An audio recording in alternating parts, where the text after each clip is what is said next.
اس ریاست نے پھر دہشت گردوں کو بنگلے دے دیے، احسان اللہ احسان کو بنگلے میں بٹھایا اور علی وزیر کو جیل میں بٹھایا۔ علی وزیر کو آج علی وزیر پر کون سے دفعات تھے؟ دہشت گردی کے دفعات لگے ہیں، دہشت گردی کے دفعات راوانور ابھی تک اس میں گرفتار نہیں ہوا ہے، دہشت گردی کے دفعات میں احسان اللہ احسان گرفتار نہیں ہوا ہے، دہشت گردی کے دفعات میں ان لوگوں کو بٹھایا گیا ہے جو دہشت گردی کے مخالف ہیں۔ یہ ریاست کے اس دعوے کی نفی ہے جو وہ کہہ رہے ہیں کہ ہم دہشت گردی کے مخالف ہیں۔ انہوں نے اپنے اعمال سے ثابت کیا ہے کہ وہ دہشت گردوں کے حمایتی ہیں اور ان کے پلنے پلنے کا بندوبست کر رہے ہیں، اور جو لوگ دہشت گردی کے مخالف ہیں اس کو سزا دے رہے ہیں۔ ریاست آئندہ اپنی بیانات میں کبھی یہ بیان نہ دے کہ وہ دہشت گرد مخالف ہے، کیونکہ اپنے اعمال سے انہوں نے کبھی یہ ثابت نہیں کیا ہے۔ علی وزیر کے متعلق پہلے تو باجوہ صاحب نے ایک بیان دیا، جنرل باجوہ نے پہلا بیان یہ آیا کہ غیر قانونی بس اڈے ہیں ان کے، اس وجہ سے گرفتار ہے۔ علی وزیر کا کوئی غیر قانونی کاروبار نہیں ہے، غیر قانونی کاروبار پاپا جونز والے سے پوچھ لے، غیر قانونی کاروبار جنرل عاصم باجوہ سے پوچھ لے، سارے جنرلز کی بیویوں اور بچوں کے نام پر NGOs چل رہے ہیں۔ غیر قانونی کاروبار ان جرنیلوں سے کوئی پوچھے، غیر قانونی کاروبار علی وزیر نے نہیں کیا ہے، تمہاری غیر قانونی کاروبار کی مخالفت کی ہے۔ وہ ہمارے ایک قبائلی مشر نے ایک بات کی تھی، وہاں پر ایک ہوٹل تھا، اس کا جو مٹکا تھا پانی کا، اس کے ساتھ ایک گلاس اٹیچ تھا، زنجیر سے باندھا ہوا تھا تاکہ کوئی چرا نہ لے، لیکن گلاس پہ لکھا تھا کہ چور آپ لوگ ہو اور باندھا مجھے ہوا ہے۔ جنرل صاحب، غیر قانونی تجارت آپ لوگوں کا ہے اور باندھا علی وزیر کو ہوا ہے۔ دوسرا بیان آیا کہ علی وزیر معافی مانگ لے، مطلب علی وزیر سرنڈر ہو جائے۔ یہ سرنڈر کے روایات آپ کے ہیں، پشتونوں کے نہیں ہے۔ یہ سرنڈر کے روایات آپ نے بار بار 71 اور 99 دیگر جنگوں میں دہرائے ہیں، یہ پشتونوں کے نہیں ہے۔ اس مطالبے سے ہٹ جاؤ، یہ غیر قانونی مطالبہ ہے، یہ غیر آئینی مطالبہ ہے۔ پاکستان کے قانون کا کون سا شک آپ کو اجازت دیتا ہے کہ آپ لوگوں سے معافی مانگنے کی اپیل کرے؟ یہ آپ کے ڈکٹیٹرشپ کا دعویٰ ہے۔ یہ اسی طرح کی باتوں سے یہی سن کر عوام پر واضح ہو جاتا ہے کہ پاکستان میں عدالت، جمہوریت اور دیگر ادارے کتنے مضبوط ہیں۔ ہم سپریم کورٹ سے اپیل کرتے ہیں کہ اگر وہ واقعی سب کے لیے برابر ہیں تو ایک بندے کا کورٹ میں کیس جاری ہے اور ایک جرنیل اس سے معافی مانگ کر رہا کرنے کی بات کر رہے ہیں، یہ عدالت کی توہین ہے۔ باجوہ پر FIR کیا جائے، عدالت کے توہین کے مد میں اس کو پیش کر دیا جائے، گرفتار کر دیا جائے اگر قانون سب کے لیے برابر ہے۔ اور اس کے علاوہ پیشیوں پہ پیشی، ایک تو ہمارے ساتھ ظلم ہو رہا ہے ایکسٹرا جوڈیشل، مگر یہاں پر ظلم کا ایک اور طریقہ ہے جو ہے پرو جوڈیشل۔ جوڈیشری کے ذریعے عدالتوں میں پیشی پر پیشی دیتے ہیں اور اور سال ہا سال سیاسی لوگوں کو، پشتون رہنماؤں کو جیلوں میں اس بنیاد پر رکھتے ہیں۔ آج کراچی کے عدالت میں بھی یہی ہو رہا ہے، مگر ایک بات جو میڈیا والوں کو خاص میں بتانا چاہتا ہوں، یہاں پر علی وزیر کو ضمانت مل گئی۔ کون سے تاریخ کو مل گئی تھی؟ 2 دسمبر کو ضمانت ملی تھی۔ آج تاریخ کیا ہے؟ 14 جنوری ہے۔ ابھی تک اس کی کاپی کراچی ATC کورٹ تک نہیں پہنچی ہے۔ ابھی تک ATC کورٹ میں وہ نہیں پیش ہوئی ہے۔ جب وہاں پر پہنچائی گئی تو کہہ رہے تھے کہ ہم ویریفیکیشن کے لیے دوبارہ کورٹ میں بھیجیں گے، سپریم کورٹ میں۔ یہ صرف ڈیلے کرنے کی، اس کیس میں مزید علی وزیر کو جیل میں رکھنے کی ایک پالیسی ہے، اور پھر دوسرے کیس میں وہ دہشت گردی کا جو عدالت ہے اس میں پیش کیا جا رہا ہے، اور وہاں پر بھی پیشی پر پیشی دیے جا رہے ہیں۔ یہاں پر ایک بات میں واضح کروں، یہاں پر میڈیا والے کھڑے ہوں گے، میں پورے پاکستان کو چیلنج کرتا ہوں، ایک بات کرتا ہوں۔ 3 سال 4 سال پہلے میں نے دعویٰ کیا، پی ٹی ایم نے دعویٰ کیا کہ ہم پر یہ FIR جیلی FIR ہے، اور آپ لوگ جا کے چیک کر لے کہ جس بھی عدالت میں پی ٹی ایم کے کسی FIR کا فیصلہ ہوا ہے اس میں وہ FIR جیلی نکلا ہے، وہ FIR جیلی نکلے ہیں۔ جتنے بھی FIRs کے فیصلے ہوئے ہیں ایکویٹڈ ہیں، سارے FIRs ختم کر دیے گئے ہیں اس بنیاد پر۔ اسی وجہ سے ہم کہہ رہے ہیں یہ جیلی FIRs ہیں۔ یہ صوبیداروں، کرنلوں اور میجر کے کالز پر بنے ہوئے، ان کے کال اور واٹس ایپ میسج پر بنے ہوئے FIRs ہیں۔ ان FIRs کو ختم کیے جائیں۔ حنیف پشتون 2 سال سے زائد عرصہ ہوا وہ جیل میں پڑا ہے۔ 7 پیشیاں ایسے ہوئے ہیں، گزشتہ 7 پیشیاں ایسے ہوئے ہیں کہ جج جو سرکاری گواہ ہے اس کو بلا رہا ہے، سرکاری گواہ حاضر نہیں ہوتا ہے، اور دعوے سے ہم کہتے ہیں وہ ڈاکٹر صاحب خود اپنی نوکری کی وجہ سے یہ بات نہیں کرتے، ورنہ وہ یہاں پر کرتے۔ انہوں نے ہمیں بتایا ہے کہ کوئی پوسٹ مارٹم نہیں ہوا ہے۔ حنیف پشتون کیس میں جو بندہ لایا گیا تھا وہ کفن میں تھا، اس کا کوئی پوسٹ مارٹم نہیں ہوا ہے۔ جیلی FIRs میں وہ وہاں جیل کاٹ رہے ہیں، سرکاری گواہ نہیں آ رہے ہیں۔ ہم جج سے مطالبہ کرتے ہیں کہ آپ لوگوں کے پاس اختیار ہے کہ جب گواہ پیش نہیں کیا جا رہا ہوتا ہے تو آپ FIR کو ہٹا دیں کہ یہ عدالت کا وقت ضائع ہو رہا ہے، عدالت کا قیمتی وقت ضائع کر رہے ہیں ادارے والے۔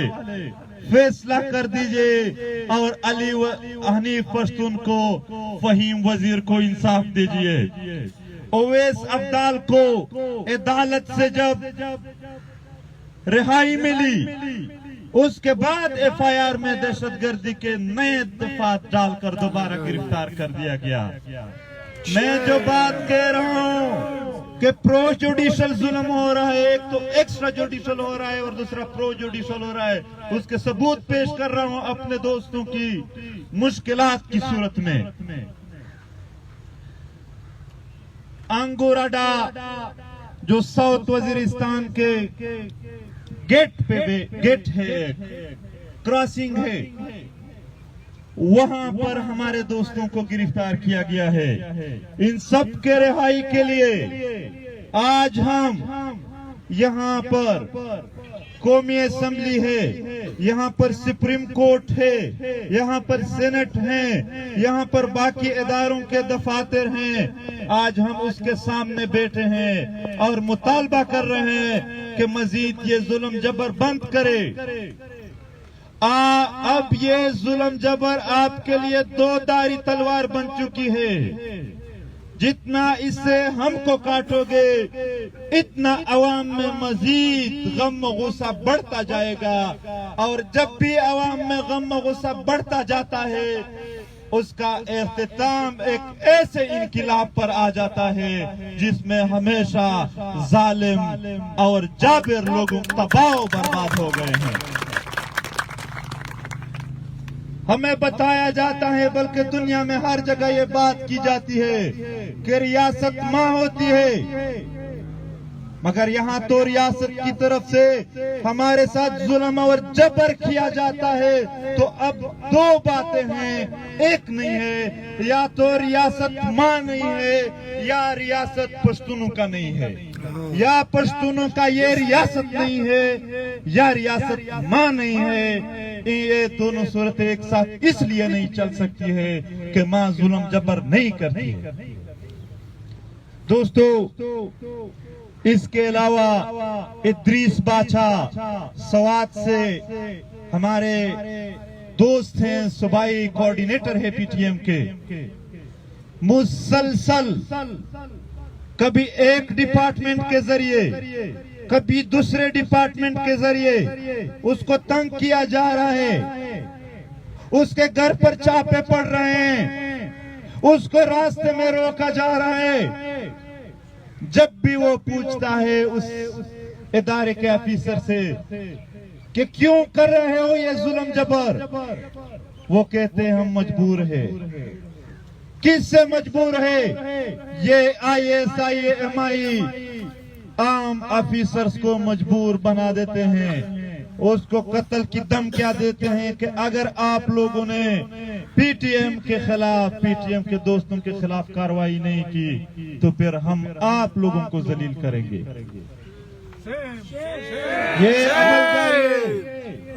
ادریس باچا اکیلا نہیں ہے، ادریس باچا کے ساتھ پوری قوم کھڑی ہے.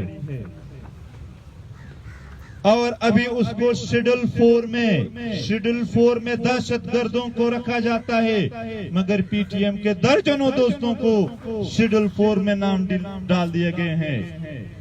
ای سی ایل میں ہے درجنوں دوست، سینکڑوں نے جیلوں کاٹ دیا اور سینکڑے ایف آئی آرز ہے. اس ملک میں قانون ہوگی کسی اور کے لیے، عدالتوں میں انصاف ہوگی کسی اور کے لیے، ادارے مہربان ہوں گے کسی اور پر. ہمارے لیے تو بوری بند لاشیں ہیں، ہمارے لیے تو شیڈول 4 ہے، ہمارے لیے تو خڑ کمر کے سانحات ہیں، ہمارے لیے تو یہاں پر مسنگ پرسنز ہے، ہمارے لیے ای سی ایل اور ایف آئی آرز ہیں. میں پھر یہی بات دہراتا ہوں کہ وہ ہماری بات سن لے اور مان لے، اس میں ہم سب کی بھلائی ہے. ورنہ پشتونوں کے دل اب آپ کی درد اتنے درد دیے ہیں کہ آپ کی درد کی وجہ سے کھالے کھالے داغ ہے ان کے دلوں پر آپ سے. وہ ایک دن پھر انتقام کے لیے اٹھیں گے. دوستو،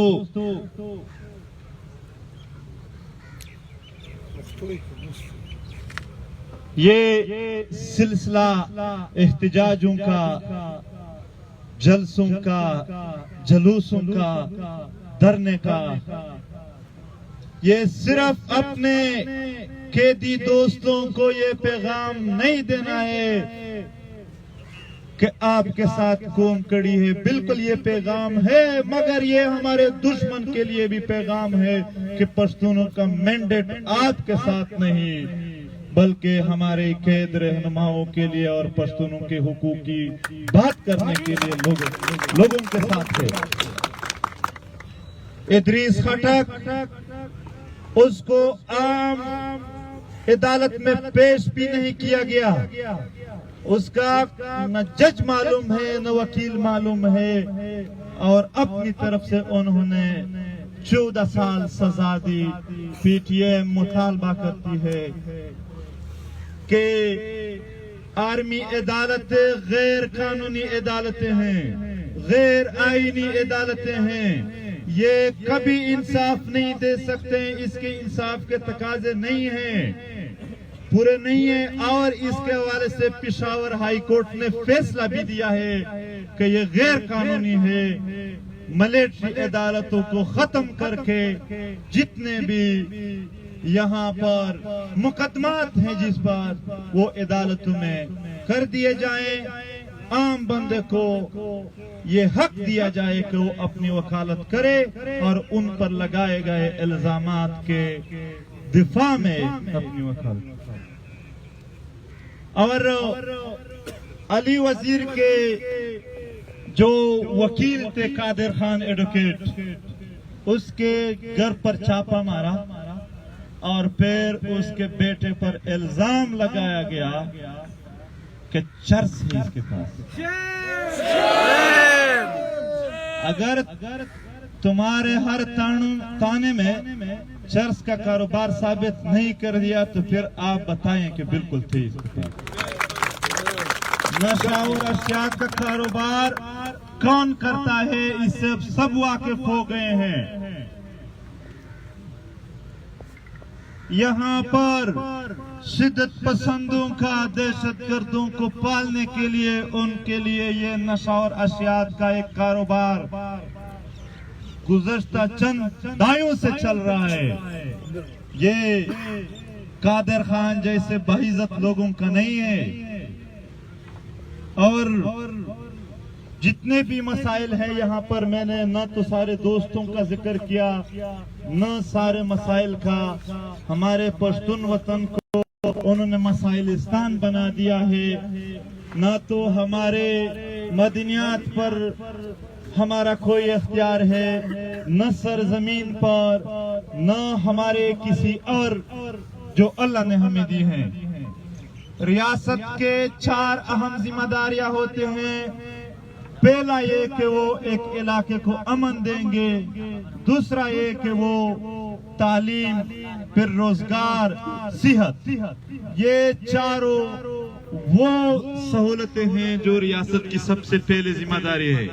یہاں پر نوجوان تعلیم کے لیے آئے ہیں، ہم اگر امن چاہتے ہیں تو اپنے علاقے سے نکلیں گے ہم، اگر ہمیں تعلیم چاہیے تو بھی وہ وہاں نہیں، ہم نکلیں گے وہاں سے، ہم مسافر ہوں گے۔ اگر ہمارا کوئی بیمار ہے تو بھی اپنے علاقے سے ہم نکلیں گے اس کے لیے، اگر ہمیں روزگار چاہیے تو بھی نکلیں گے۔ ریاست نے کون سی ذمہ داری نبھائی ہے؟ وہ ایک شعر ہے کہ ہم وفادار نہیں تو بھی تو دلدار نہیں۔ آپ نے کیا دیا ہے پشتونوں کو؟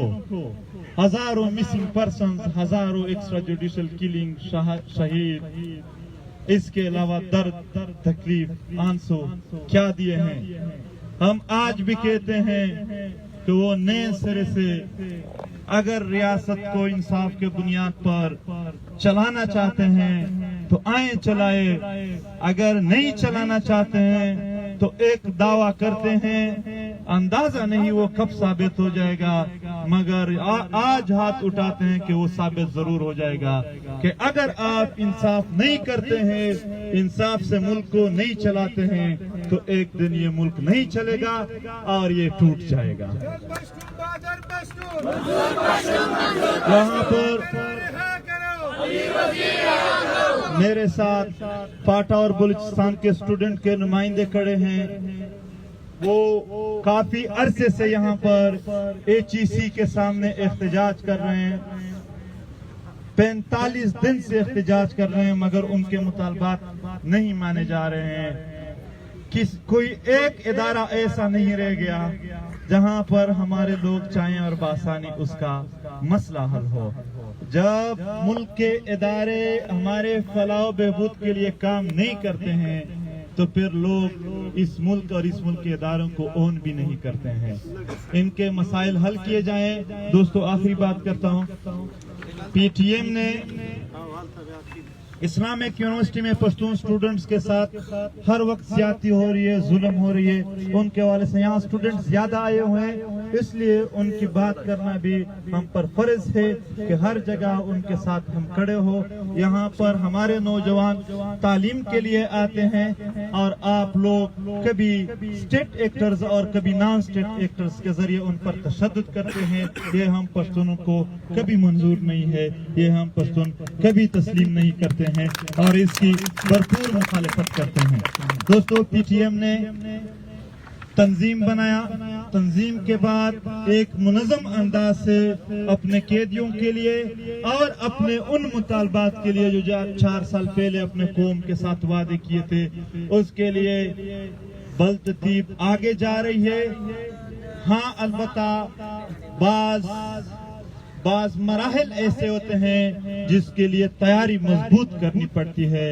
تو کوئی دیر نہیں ہے، صرف پی ٹی ایم اپنی تیاری کے لیے خدخپل تیاری دپارا بامو کوششونه کوو چې کوم هم عمل ته څنګه تیار شو بیا به د هغې مطابق په مخ ورځو. پی ټي ایم نه چې کله هم ناهیلې نه شئ. پی ټي ایم د دغې وطن د هر وګړي د غم او درد نه واخله تر واک او اختیار پره د دغې پره به تر آخرې ورځې پره چې دا کام تر خپل اختیاره پورې نه وي رسېدلی، دوی به د دغې کام دپاره مبارزه کوي او د خپل تحریک د ملګرو هم د ټولو یو جهان مننه. د ځان خیال ساتئ، د دغې وطن تاسو یئ او تاسو تل د دغې وطن دپاره غږ پورته کړی دی. دا ورور د پښتون پروفایلینګ خبره کوي. مونږ ډېر ورته وویل د ریاست وي هغه د خپلو ولسونو د ژوند د ښه کولو چې نام او عزت ولري د هغې لپاره کار کوي، خو دغه ریاست د پښتنو د بدنامولو دپاره تل کار کوي. دوی پرې شی نه دی. ملګرو، مونږ هم مبارزه نه ده پرېښودلې. ما یو خبره وړه وکړله، معنا یې غټه راځي چې مونږ د تیارۍ مطابق قدم اخلو. کومه ورځ هم چې مونږ تیاری مکمله کړله، یو عمل هم هغه چې ستاسو په زړونو کې دی په خولې نه سره وایو، یو عمل به هم نه پاتې کېږي. مشره اشاره وکړه.